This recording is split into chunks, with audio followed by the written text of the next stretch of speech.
Bonjour, bonsoir, bon après-midi, selon l'heure à laquelle vous allez tomber sur cette vidéo. Je m'appelle Junior Marcel Kabouka, je suis marié et père d'une jolie fille.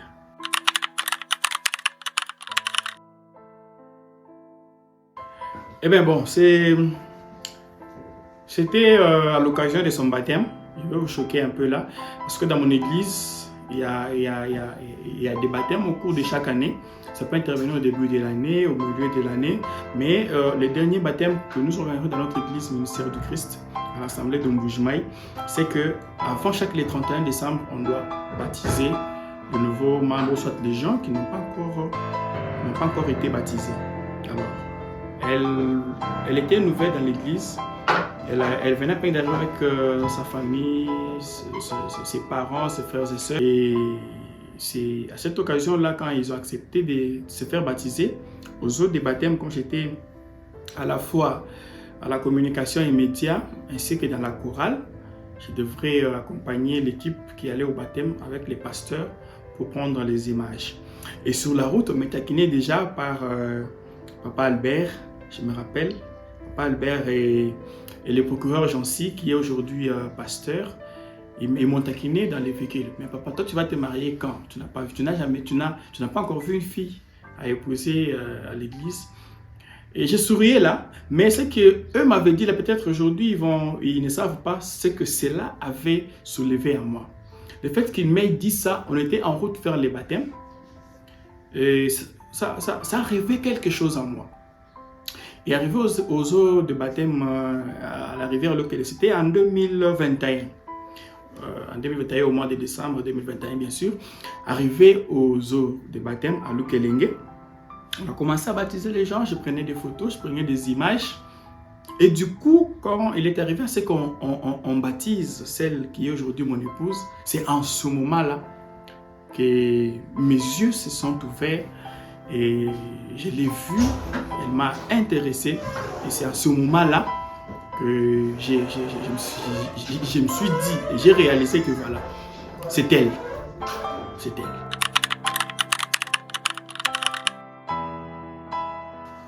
Bon, ce qui m'avait marqué chez elle dès les premiers regards, d'abord, c'était ses yeux. Je l'ai toujours dit pour ceux-là qui sont abonnés à mes plateformes électroniques. J'ai toujours vanté ses yeux. Même sur WhatsApp, j'ai toujours dit que tes yeux, mon combat. Donc, quand je l'ai vu dans les eaux de baptême, alors qu'on l'a baptisé, ce sont ses yeux qui m'ont attiré. Quand j'ai vu ses yeux, j'ai apprécié ses yeux. Et après, moi, je commençais maintenant à la suivre. Hein. J'ai commencé à faire des enquêtes parce qu'elle était amie à Josué Kazadi, aujourd'hui l'héberger. Ils étaient amis. Alors, j'ai commencé à faire des enquêtes sur elle. Donc, c'est bien lui qui m'a donné les informations. Voilà, elle est comme ça, elle est comme ça, elle est comme ça. C'est ainsi que plus il me donnait ces témoignages qui étaient bons, plus je devenais encore attiré vers elle. Donc, c'est ses yeux qui m'ont attiré. Aussi son teint, parce que je me disais que je pouvais épouser une fille claire, de teint clair, parce que moi, déjà, je suis le teint sombre. Voilà un peu ce qui m'avait beaucoup attiré chez elle.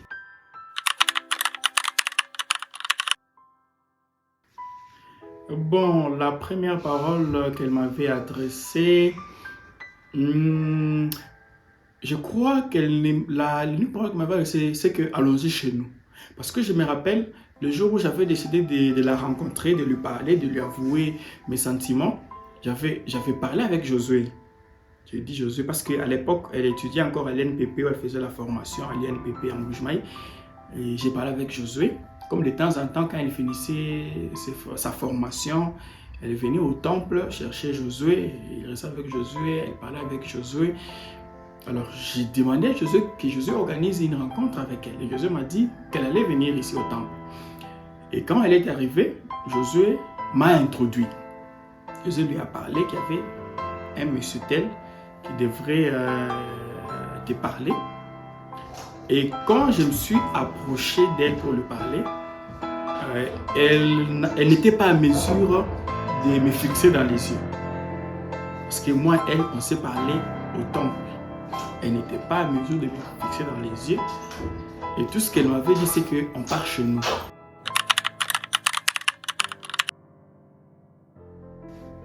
Bon, j'avais fini par comprendre qu'elle n'était pas une femme comme les autres parce que, d'abord, ce n'était pas facile pour elle de me fixer. Et même quand je lui ai parlé, elle ne m'avait jamais dit oui ouvertement comme ça. Parce qu'elle n'était pas à mesure de me regarder dans les yeux. Et c'est ce qui m'a fait voir que c'est d'abord une femme pas comme les autres. Parce que vous-même vous connaissez, les femmes de nos jours, et les filles de nos jours sont capables de fixer une grande personne dans les yeux, sans peur, sans honte. Mais trouver une fille qui n'est pas à mesure de te fixer dans les yeux, c'était déjà pour moi un signe que c'était une femme pas comme toutes les autres.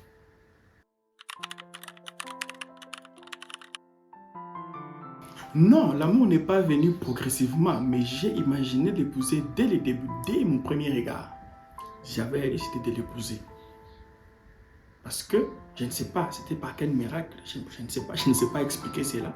C'est parti d'une moquerie dans les transports vers les baptêmes, jusqu'à venir découvrir une personne que j'ai toujours vue chaque jour, mais venir la découvrir d'une autre façon le jour de son baptême. Donc l'amour n'est pas venu progressivement. Dès lors que je l'ai vu, j'ai parlé avec mon pasteur sur la procédure de l'église. Avant de demander la main à une fille, il faut passer par le pasteur. J'ai parlé avec les pasteurs et les pasteurs m'avaient autorisé. Quand ils m'ont autorisé, c'est ce que j'ai. Comme je n'avais pas le courage de l'aborder, je suis passé par Maman Godelive. Elle a parlé à sa mère et moi-même je me suis décidé maintenant de la croiser maintenant. C'est ce que je lui ai parlé. Et comme j'étais déterminé, parce que commencer par les pasteurs, ça n'était pas de la blague. Engager les pasteurs dans une affaire comme ça, ce n'était pas de la blague. Engager l'épouse du pasteur dans une affaire, ce n'était pas de la blague. Aller jusqu'à rencontrer les parents, ce n'était pas de la blague. Donc, l'amour n'est pas venu progressivement, mais j'avais déjà imaginé, dès le premier regard, à l'épouser. C'est ce qui a fait que même quand on a évolué dans les fiançailles, je ne veux pas dire qu'elle était parfaite. Elle avait ses défauts. Mais comme je m'étais décidé de l'épouser, c'est comme ça que je suis allé jusqu'au bout. Et aujourd'hui, elle est ma femme. En termes de difficultés et épreuves rencontrées avant les mariages, il y en a beaucoup. En tout cas, il y en a beaucoup. Il y en a beaucoup. Entre autres, vous voyez, nous sommes dans une église. Dans chaque église, il y a toujours des petits problèmes. Surtout que nous sommes des gens qui passaient devant, qui parfois interprétaient, qui prenaient des images, qui chantaient, jouaient au clavier. On était remarquables. Donc, tout le monde peut connaître qui est Junior, mais Junior ne peut pas connaître tout le monde parce que nous passons devant les gens et les gens nous connaissent. Alors, étant influent dans l'assemblée, quand on te voit avec une fille, peut-être le soir après que tu la raccompagnes à la maison, tout le monde cherche à savoir c'est quoi, qu'est-ce qui se passe entre lui et cette fille. Surtout qu'elle était nouvelle dans l'église, il y avait déjà d'autres filles qui étaient là, mais voir Junior avec une fille qui est nouvelle à l'église chaque soir, après que tu l'as accompagnée, ça tiquait un peu, ça a attiré l'attention de plusieurs.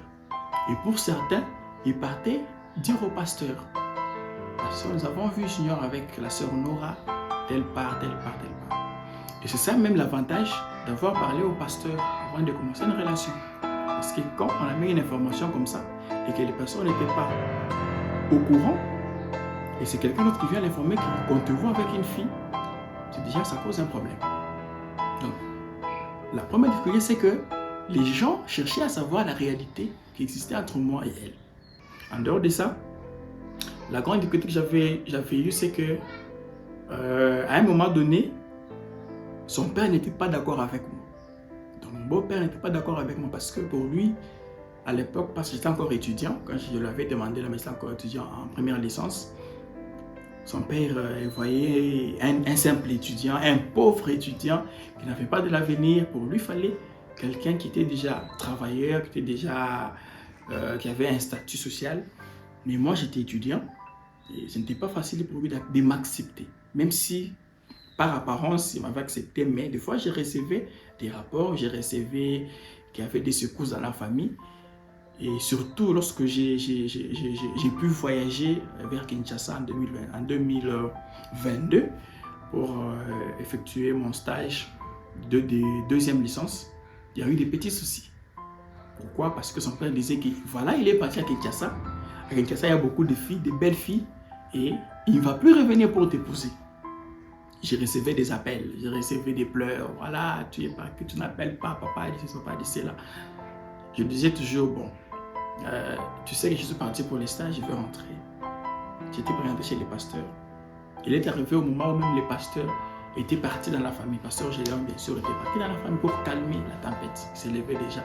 Parce qu'on croyait que j'étais parti pour de bon. Je ne devrais plus rentrer. Alors, ce n'était pas facile de digérer cela. Tu aimes ta femme, tu aimes ta fiancée, mais le beau-père n'est pas d'accord avec toi. Alors, cette personne qui était d'accord avec toi, c'était la belle-mère. C'est avec elle qu'on collabore très bien. Mais le beau-père, pour lui, il voyait un étudiant, un aventurier, une personne sans avenir. Mais il y avait beaucoup de difficultés, beaucoup d'obstacles que j'ai rencontrés dans ce sens-là.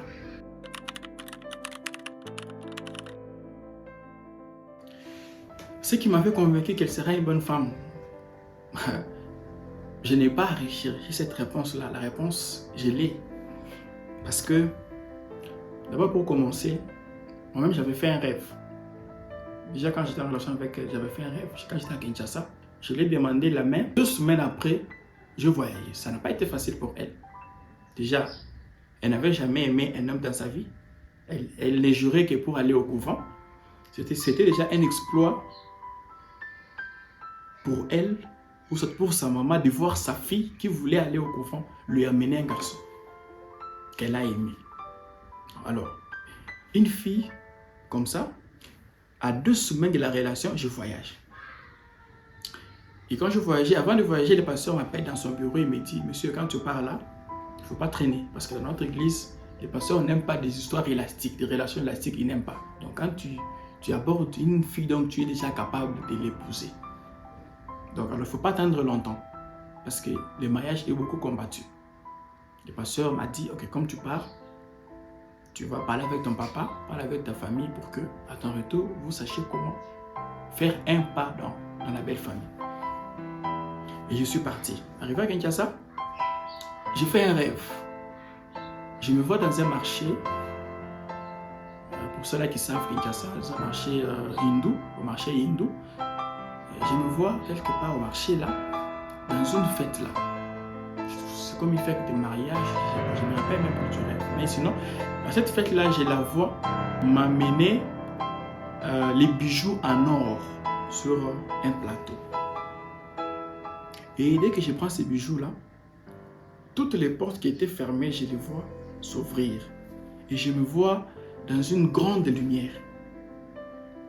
Quand je rentre de Kinshasa, j'étais rentré un certain 15 juin. C'était un mercredi 2022, en 2022. Quand je rentre, je ne l'avais pas dit que je devais rentrer. Je l'avais surpris. Et les jours suivants, c'était les jeudis.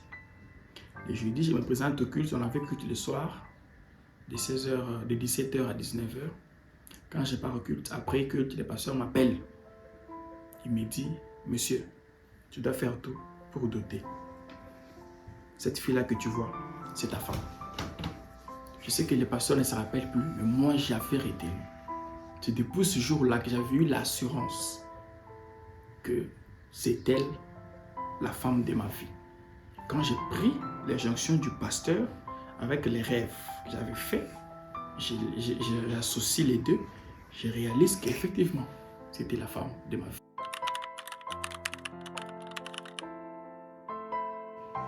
Accueillir la nouvelle de la relation, ça n'a pas été facile. Déjà d'abord, pour annoncer même cette nouvelle à la famille, ce n'était pas facile. Parce que quand j'ai commencé la relation avec elle, mon père était à Kinshasa.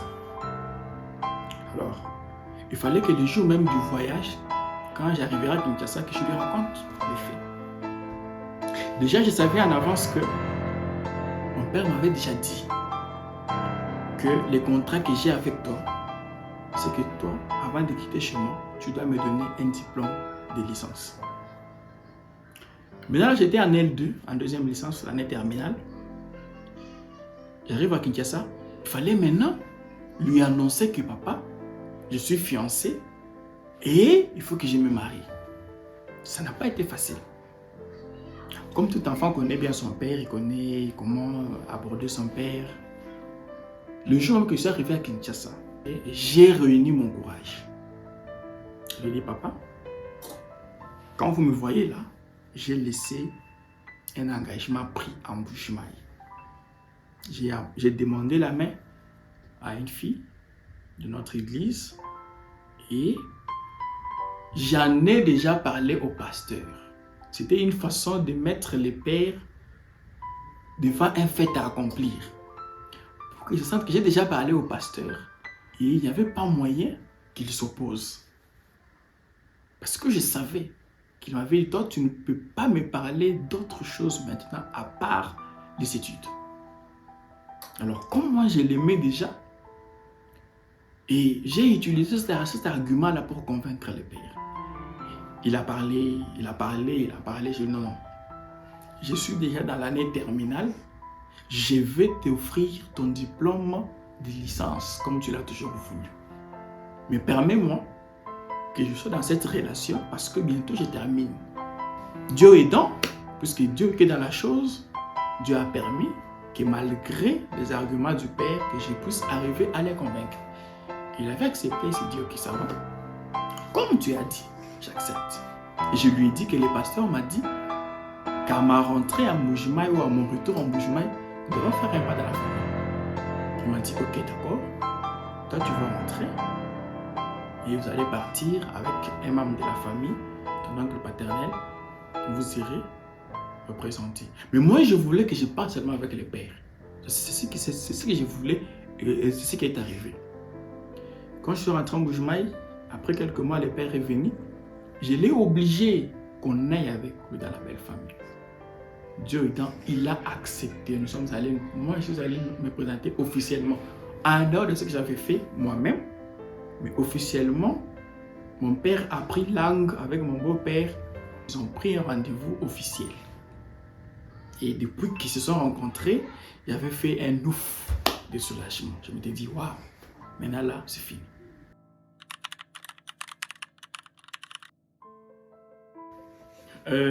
Ce mariage représente beaucoup de choses pour moi. La première des choses, la plus grande, c'est que c'est la stabilité. La stabilité. Parce que quand on est encore jeune, avec tout ce qu'il y a de la jeunesse, tous les désirs de la chair qu'on a, on s'embrouille. Et avec le monde d'aujourd'hui, on peut voir les jeunes comment ils se glorifient d'avoir couché avec autant de filles. C'est la gloire pour eux.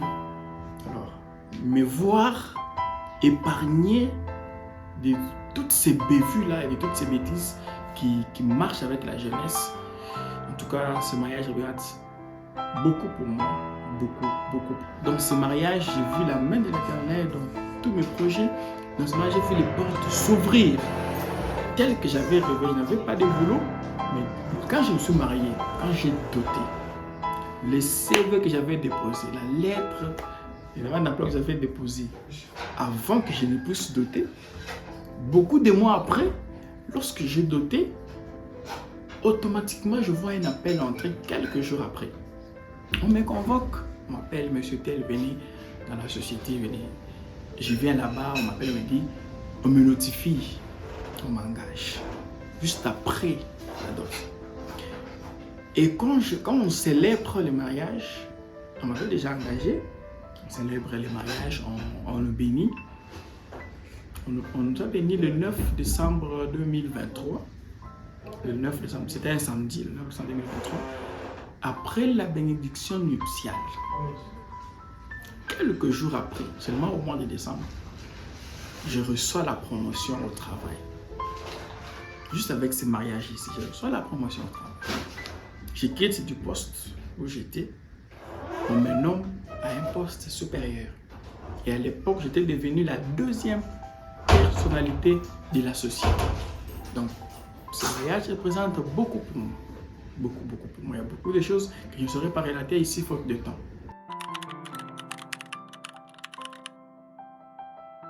Ah oui, s'il faut que je décrive ma femme ici, je dirais que c'est une des jolies femmes du monde et la plus belle de toutes les femmes. Bon, s'il faut parler du secret d'un amour qui dure, c'est rien d'autre que la patience. La patience est le seul secret d'un amour qui dure. Parce que si je n'étais pas patient, je n'allais pas la rencontrer. Et si elle aussi n'était pas patiente, on n'allait pas s'épouser. J'étais patient malgré mon objectif de me fiancer déjà en G1. Ça n'a pas tenu. J'étais patient. Je ne me suis pas précipité. J'étais patient jusqu'à arriver dans l'année terminale en L2 pour la rencontrer. Donc, l'unique secret que je peux donner aux jeunes pour un amour qui dure, c'est la patience. Malgré les hauts et les bas. Il n'y a aucune relation qui ne connaît pas de combat. Toutes les relations, les gens, il y a toujours une adversité. Dans toute relation, il y a toujours des difficultés, il y a toujours des obstacles. Mais quand on est patient, on mange les fruits mûrs.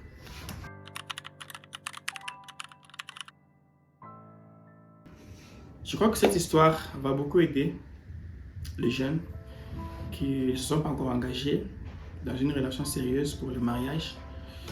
Ça va leur aider parce que certains peuvent déjà être dans ce que j'ai raconté ici, avant mon mariage. Ils sont en train de subir peut-être la pression, ou soit ils ne sont pas acceptés dans leur belle famille. Je leur dis de ne pas abandonner, de continuer, de persévérer. Parce qu'on dit toujours, l'amour vrai ne meurt pas. L'amour vrai ne meurt pas. Il finit toujours par aboutir. Alors que Dieu vous bénisse pour tous ceux qui sont dans des relations sérieuses, qui peuvent aboutir au mariage. Que Dieu vous aide à surmonter les épreuves et que Dieu fasse que vos relations soient solides. Que Dieu vous bénisse.